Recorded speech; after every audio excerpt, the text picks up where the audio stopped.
Merci beaucoup, merci de m'accueillir dans cette journée de réflexion. Alors effectivement, merci pour cette transition qui est très révélatrice de la possibilité des sciences humaines de stimuler l'imagination, de stimuler la réflexion. Après tout, les thérapies miroirs sont des choses qui auraient pu être inventées il y a de nombreuses années déjà, au XIXe siècle, à partir du moment où on s'est intéressé à la possibilité de l'illusion. Après tout, aussi, tout ce que nous disions sur le jeu et la dimension ludique, ce sont des choses qui intéressent aussi les sciences humaines et sociales. Et il y a, à mon avis, là, une source de complémentarité extrêmement importante pour l'avenir. Le lien entre musique et cognition. Imaginez le travail que l'on pourrait faire, et qui se fait déjà d'ailleurs en psychologie cognitive, sur les liens entre la manière dont la musique peut entraîner la cognition et le mouvement. Par exemple, imaginez un jeu où, lorsque vous ralentissez, la musique ralentit, lorsque vous allez plus vite, la musique vous suit et vous entraîne dans votre propre mouvement. Voilà quelque chose qui serait extrêmement intéressant à travailler, et qui est d'ailleurs déjà travaillé abondamment. Alors, sur l'apport des sciences humaines et sociales ces dernières années, j'ai repéré un certain nombre d'études concernant l'INCPC sur les pratiques professionnelles, d'une part, c'est-à-dire la continuité dans le soin qu'on va apporter aux personnes concernées, qui rejoint le parcours individuel, parce que, je vais le montrer, la continuité dans les activités de soins, la continuité entre le milieu de soins et le milieu scolaire, c'est ce qui permet aussi de créer de la continuité dans l'histoire d'une vie. Vous savez, le passage entre le moment où vous sortez du champ de la pédiatrie pour aller vers un champ qui est consacré à la prise en soin des adultes, et puis le moment où vous passez du champ scolaire habituel à l'université, puis de l'université au monde du travail. À chaque fois, ce sont des ruptures, et des ruptures importantes pour chacun d'entre nous, mais plus spécifiquement pour les personnes à besoins spécifiques, et plus spécifiquement encore dans le cas de l'infirmité motrice cérébrale, paralysie cérébrale. Parce que cela demande à la fois une adaptation de l'individu et un phénomène d'adaptation réciproque entre l'individu et le monde social qui l'entoure. Un phénomène d'adaptation notamment du milieu scolaire.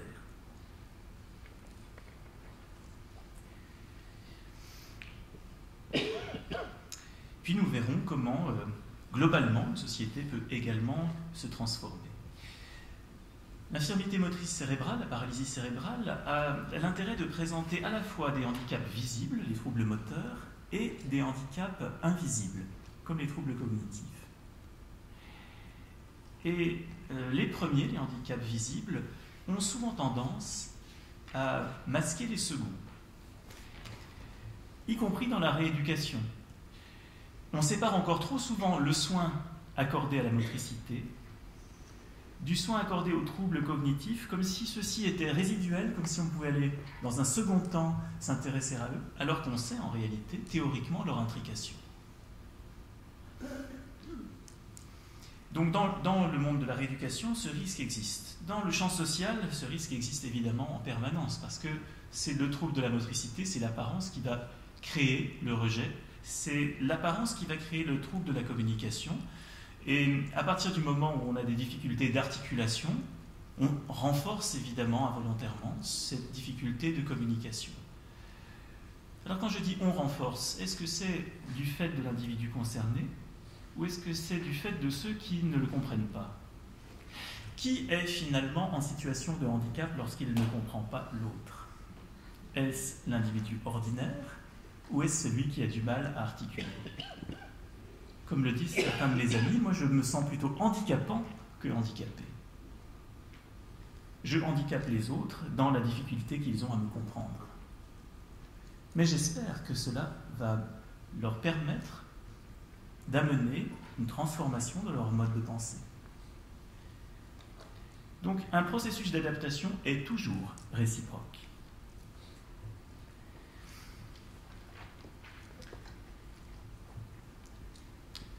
Il y a des différences de rythme induites par les difficultés motrices. On parle trop peu de ces différences de rythme. Il faut s'adapter au rythme lent de l'élocution, au rythme lent du mouvement. Et celles-ci sont pointées dans un certain nombre d'études, et là aussi montrent toute la difficulté qu'il y a à fonctionner sur des rythmes dissociés. Ralentir, c'est difficile pour la plupart d'entre nous, comme c'est difficile pour certains d'entre nous d'accélérer. Je souligne ces éléments pour rappeler l'importance de l'intrication entre les facteurs psychosociologiques et les facteurs neurologiques dans l'histoire d'une vie.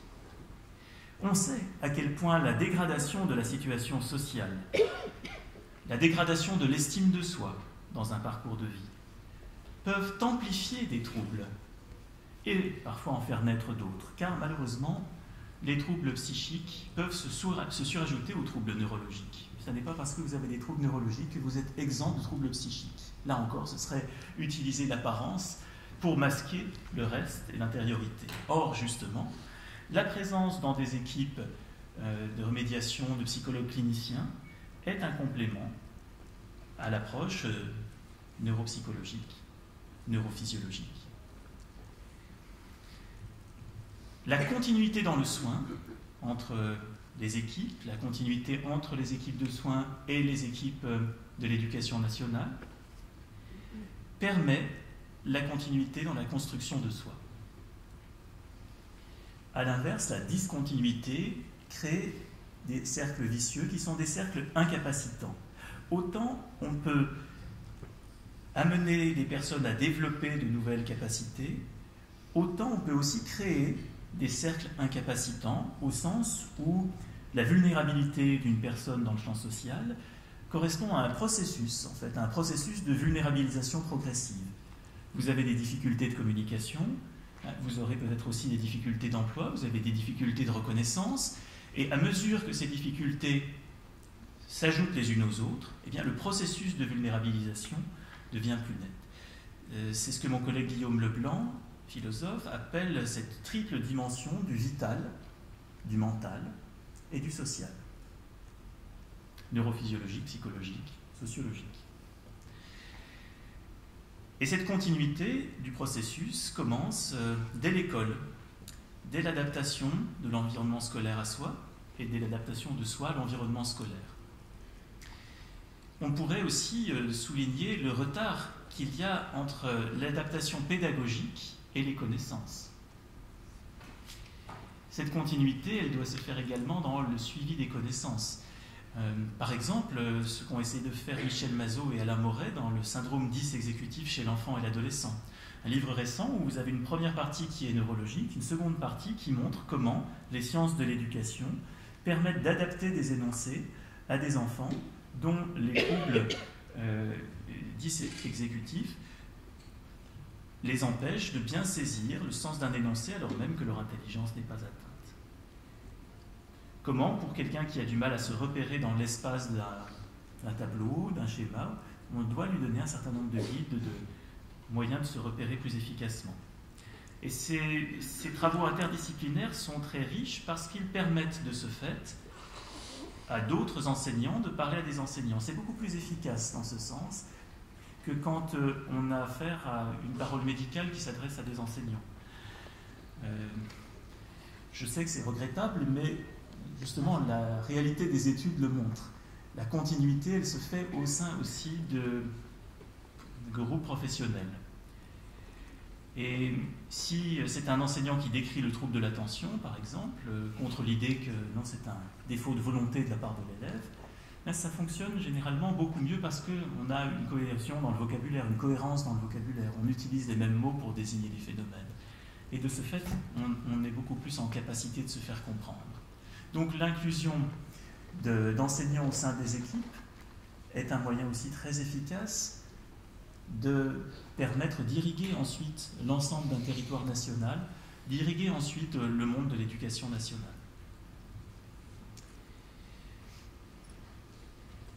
Évidemment, toutes ces réflexions sur les bonnes pratiques montrent que celles-ci ne suffisent pas à permettre le passage de l'enfance à l'âge adulte, puis au monde professionnel, de façon suffisamment fluide.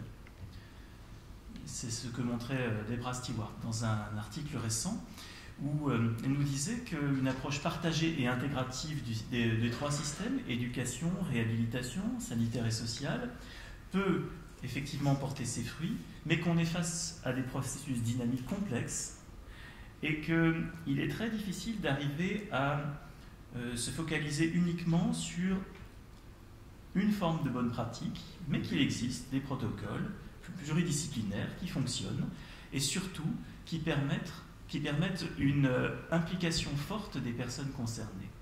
Alors pour avoir cette implication forte, eh bien on sait depuis un certain nombre d'années maintenant que la paire émulation est très efficace. Alors qu'est-ce que la paire émulation ? PAIR, c'est l'émulation par les pairs, par ceux qui vous ressemblent, par ceux qui ont déjà fait antérieurement des études, par exemple. Et le fait de faire se rencontrer des lycéens et des étudiants, c'est un exemple de paire émulation. Le fait de faire collaborer des étudiants au sein d'une approche par projet, dans le cadre d'une réalisation avec des étudiants en situation de handicap, d'autres qui ne sont pas, dans une démarche interdisciplinaire où on ferait intervenir également les équipes de soins, ça a été testé aux États-Unis, c'est un moyen de renforcer ce sentiment que l'on est capable par ce que les autres sont capables de faire. La difficulté, effectivement, c'est que toutes ces techniques de soins qu'on va appliquer pendant l'enfance doivent être progressivement réappropriées par la personne concernée, qui en est d'abord l'objet et qui doit en devenir le sujet. Alors ici, je fais référence aux études sur l'empowerment, ou la réappropriation, le fait de reprendre le pouvoir sur sa propre vie. Et celle-ci nous montre que ces jeunes adultes qui, tout au long de leur enfance, ont suivi un certain nombre d'actions sur leur corps, ont vu passer quantité de professionnels, kinésithérapeutes, ergothérapeutes, ophtalmologues, orthophonistes, psychomotriciens, médecins de réadaptation, neurologues, neuropsychologues, etc. Il y a un moment où ceux-ci disent « maintenant que je suis adulte, c'est bon. Je ne veux plus entendre parler de toutes ces choses-là. » Et ça, c'est un risque, effectivement. Et dans un article récent, William Oppenheim explique que les personnes atteintes de cerebral palsy ont tendance à se tourner vers les médecines dites complémentaires ou alternatives. Donc il montre l'ensemble de celles-ci, l'ensemble de tout ce qui est possible dans ce champ, qui est très vaste, très général. Et bon, c'est du coup, alors ce sont des techniques qui n'ont pas toutes été évaluées, qui mériteraient d'ailleurs d'être évaluées, et qu'il ne faudrait certainement pas penser comme des médecines entre guillemets parallèles, parce que la notion de parallélisme donne l'idée qu'on fait les choses séparément les unes des autres, mais complémentaires. C'est effectivement comme ceci qu'on les désigne aujourd'hui, les thérapies complémentaires, qui vont permettre de développer d'autres possibilités en complément de ce qui existe déjà. Il y a là une réflexion à l'échelle internationale qui est menée également par des médecins sur l'efficacité de techniques comme le yoga, la méditation. Alors c'est très varié. Il pouvait y avoir aussi au sein de ces techniques dites complémentaires l'acupuncture. Enfin, il y a tout un ensemble de techniques très différentes entre elles. Alors je me bornerai ici à parler de celle que je connais le mieux, à savoir méditation de concentration et développement de la focalisation de la conscience, qui a une contre-indication, c'est l'épilepsie. Ça, si vous avez une tendance à l'épilepsie, c'est une contre-indication forte. En revanche, en dehors de cette contre-indication, toutes ces techniques se rapportant à la méditation, à l'hypnose, permettent de développer une confiance en soi, de développer une capacité d'appréhension de l'existence qui mérite tout à fait notre intérêt. C'est d'ailleurs ce que pratique assidûment le philosophe Alexandre Jolien, qui est lui-même atteint d'infirmité motrice cérébrale, qui justement a su coupler au cours de sa vie des exercices physiques pour améliorer ses fonctions respiratoires, ses fonctions phonologiques, et puis des exercices spirituels.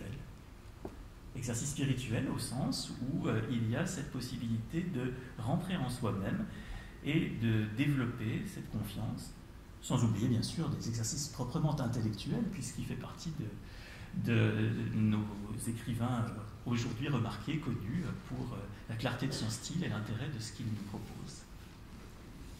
Cela permet de se définir soi-même, indépendamment indépendamment aussi du handicap. On ne se définit pas par le handicap, on est aussi accessoirement atteint par le handicap. Cela aussi permet de considérer le présent comme non seulement lié à la douleur présente, mais à autre chose qu'à la douleur.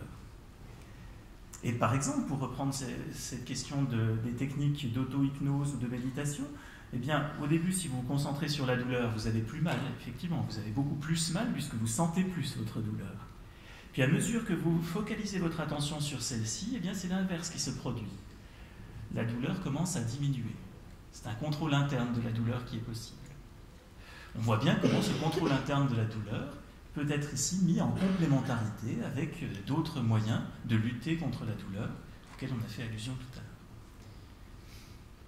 Bon, et lorsqu'on est sportif, me direz-vous, est-ce qu'on peut aussi, à ce moment-là, avoir une certaine complémentarité? Est-ce qu'on est seulement lié dans son activité au travail spirituel? Mais non, justement, on peut aussi tout à fait être sportif et faire travailler son corps, mais on se heurte ici, quand on est atteint d'IMCPC, à un regard social, y compris sur le handisport. Parce qu'on n'est généralement pas reconnu comme capable et comme sportif quand on a un mouvement qui n'est pas fluide. Ça, ce sont les travaux récents d'Anne Marcellini sur la sociologie du sport qui le montrent bien. Même dans le handisport, on valorise un certain type de mouvement.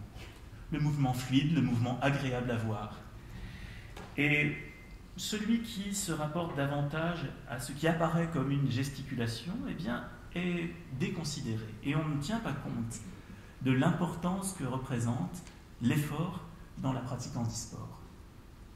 Donc vous voyez que là aussi, c'est finalement une question d'apparence qui va prendre le pas par rapport à ce que l'on est capable de faire, y compris dans le champ du handisport. Alors on le voit, effectivement, il y a une nécessité d'adaptation sociale au handicap. Il y reste une puissance remarquable de ce que j'appellerais le validisme aujourd'hui. Le validisme, c'est le fait de se rapporter aux autres à travers un point de vue de valide et de juger des personnes à travers ce que sont capables de faire les individus qui se pensent valides, plus exactement. Parce que si on prenait en compte tous les types de handicap, y compris psychiques, je ne suis pas sûr que tout le monde ici serait considéré comme valide. Le validisme, c'est le fait de se rapporter à ce que sont capables la majorité des individus qui composent notre société pour discréditer une certaine partie des autres. Un point de vue typiquement validiste serait de dire pourquoi mettre une rampe ici alors que finalement la plupart des orateurs sont valides? Et pourquoi faire venir des gens sur scène alors qu'ils n'ont pas leur place sur scène? Vous voyez, le point de vue validiste, c'est de dire la parole est aux valides, c'est la parole qui est validée, c'est la parole des valides, la parole de l'invalide est invalidée en retour. On verra quelles sont les réponses à donner à cela. Alors face à cela, il y a déjà l'accessibilité et le continuum d'accessibilité, le fait que je puisse passer d'un bâtiment à l'autre et que je puisse être dans toutes les situations, y compris ici en chair, par exemple, si je viens en fauteuil. Et cela permet de ce fait de montrer que le rôle d'orateur peut être repris par n'importe quelle personne, quelle qu'elle soit, et quelle que soit son apparence. Le fait de montrer aussi que nous avons des étudiants atteints d'infirmité motrice cérébrale, paralysie cérébrale, comme 20% de nos étudiants handicapés à l'Université de Bourgogne, par exemple. On a un nombre non négligeable d'individus qui sont présents. Cela est une manière de réduire l'importance du validisme, le fait de voir des gens partout dans des situations où on ne les attend pas, situations de formateur, la démarche dite endidactique, où le formateur est lui-même en situation de handicap. Et puis, pour lutter contre le validisme, il y a le phénomène d'empowerment collectif, cette fois, où des personnes en situation de handicap vont parler au nom de l'ensemble des personnes qu'elles représentent, mais elles ne seront pas représentées par une personne valide. Et j'insiste bien sur le fait qu'elles vont prendre part à la discussion, et non pas qu'elles seront invitées pour donner un témoignage. Ce n'est pas du tout la même chose. Être invité pour donner un témoignage et prendre la parole au titre de ses compétences, c'est complètement différent. Ça, on a beaucoup travaillé avec des collègues atteints d'infirmité motrice cérébrale, par ailleurs docteurs en sciences de l'éducation ou diplômés de l'université. Et je tiens toujours à... Parce qu'on me dit parfois, oui, ce monsieur a une double compétence. Qu'est-ce que vous voulez dire par là? Il est à la fois handicapé et docteur en sciences de l'éducation. Vous voulez dire par exemple qu'une femme qui parlerait des théories féministes aurait une double compétence elle aussi? Enfin, qu'est-ce que vous voulez dire par là? Quel est ce point de vue par lequel vous jugez de la personne, ce point de vue validiste? Vous voyez donc comment, par cet intermédiaire aussi, peuvent émerger de nouvelles problématiques. Par exemple, la problématique de la sexualité qui a longtemps été laissée de côté dans les institutions et qui, grâce au fait de la participation à la vie sociale des résidents, eh bien, a émergé ces dernières années. On parle beaucoup plus facilement de la question de la sexualité, de l'éveil à la sexualité, aujourd'hui dans les institutions, sans entrer dans tout le débat actuel sur l'accompagnement à la sexualité des personnes en situation de handicap. Donc vous voyez comment, par l'intermédiaire de la participation sociale, on peut créer aussi une transformation des rapports entre les individus. Et enfin, à titre d'ouverture, j'insisterai sur la manière dont les sciences humaines et sociales permettent de diffuser les résultats de la recherche. Ici, je fais référence aux sciences de l'information et de la communication, dont Yona Novak, dans un article de 2014, appelle la participation sur le développement de la communication pour les familles, partir des questions que se posent les familles, partir des questions que se posent les personnes concernées, ce qui suppose un ensemble d'études qualitatives au préalable, pour répondre ensuite en des termes adaptés à ces interrogations. Alors ça, ce sont des choses qui sont en train d'être faites actuellement en Australie.